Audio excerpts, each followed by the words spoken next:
భారత్ దాడి చేస్తే తిప్పికొట్టడానికి సిద్ధంగా ఉండాలంటూ పాక్ ఆర్మీ చీఫ్ తమ సైన్యానికి ఆదేశాలిచ్చారు.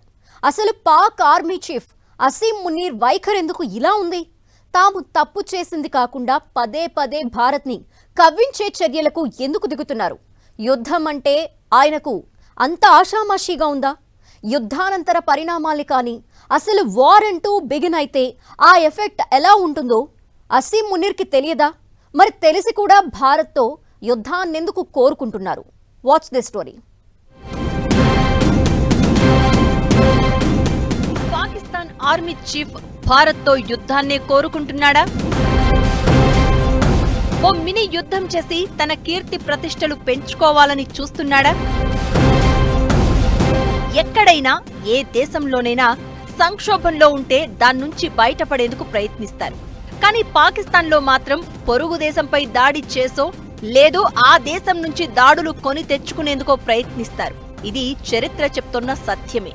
లేకపోతే అంతర్జాతీయంగా ఆకాశమంత ఎత్తుకు ఎదుగుతోన్న భారత ప్రతిష్టను చూసి చేతనైతే తాను ఎదగాలి, కానీ ఇలా ఉగ్రవాదులను ప్రేరేపించడం ఏంటనే ప్రశ్నలు రావడం సహజం. ప్రస్తుతం పాకిస్తాన్ సైన్యాధ్యక్షుడిగా ఉన్న అసీం మునీర్ కు జనంలో పాపులారిటీ లేదు, అటు సైన్యంలోనూ పట్టు లేదనే విమర్శలు ఉన్నాయి. తన సామర్థ్యం ఏంటన్నది ఎవరూ గుర్తించడం లేదనే తపన ఆయనలో ఎక్కువగా కనిపిస్తుంది అంటున్నారు. ఇదే విషయాన్ని జమ్మూ కశ్మీర్ మాజీ డీజీపీ వాయిడ్ కూడా చెప్తున్నారు.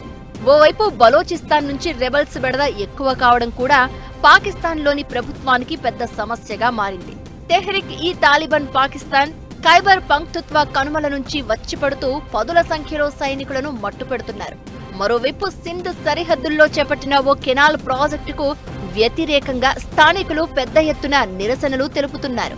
మాజీ ప్రధాని ఇమ్రాన్ ఖాన్ ని జైల్లో ఉంచినందుకు పంజాబ్లో నిరసనల సంగతి సరే. దేశంలో కనీసం ఓ ట్రైన్ ని కూడా కాపాడుకోలేని దుస్థితిలో పాక్ ఆర్మీ ఉందనేది ఈ మధ్యనే జరిగిన హైజాక్ ఉదంతం నిరూపిస్తోంది.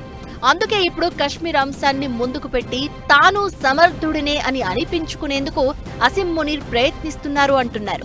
పాకిస్తాన్ జనంలో లీడర్ల కంటే ఆర్మీకే ప్రాధాన్యత ఎక్కువ. అందుకే తానేం చెప్తే దాన్ని గుడ్డిగా నమ్మే జనం ఉన్నారు. కాబట్టి భారత్పై యుద్ధానికి దిగాలని అసీం మునీర్ కోరుకుంటున్నారు. అయితే అది తనంతట తానుగా చేస్తే విషయం బెడిసి కొడుతుంది. కాబట్టే ఇలా ఉగ్ర దాడులను ప్రేరేపించడం, తద్వారా భారత్ యుద్ధానికి దిగితే గావు కేకలు పెట్టాలి అనేది ఆయన ప్లాన్ గా తెలుస్తోంది. అయితే అసీం మునీర్ ఆశించినట్లు యుద్ధమే వస్తే పాకిస్తాన్ భారత్తో ఏమాత్రం సరిపోదు. కార్గిల్ వార్ సమయంలో జరిగింది వేరైనా ఆ యుద్ధంలో పాక్ తోక ముడిచి పారిపోవాల్సి వచ్చింది. మరోవైపు IMF సహా అనేక దేశాలను జోలెపట్టి సాయమడిగితే కానీ $7 బిలియన్ అప్పు పుట్టని పాకిస్తాన్ ప్రపంచంలోనే 5వ ఆర్థిక వ్యవస్థగా ఉన్న భారత్ని మరోసారి ఢీకొట్టాలి అనుకోవడం ఆయన అత్యాశకే నిదర్శనం. యుద్ధం చేయాలంటే కేవలం రక్షణ రంగ బడ్జెట్ భారీగా ఉంచుకుంటే సరిపోదు. యుద్ధానంతర పరిణామాలను కూడా ఎదుర్కొనే ఆర్థిక పరిపుష్టి అవసరం. అది పాకిస్తాన్కి ఉందా లేదా అనేది మిగిలిన దేశాల కంటే ఆ దేశానికే ఎక్కువ తెలుసు. అయినా కూడా అడుగంటిపోయిన తన ప్రతిష్టని నిలుపుకునేందుకే ఇలా యుద్ధ తంత్రాన్ని కోరుతోన్న పాక్ ఆర్మీ చీఫ్ కి దాని పరిణామాలు గ్రహించే తెలివిడి మాత్రం లేదు అనేది సుస్పష్టం.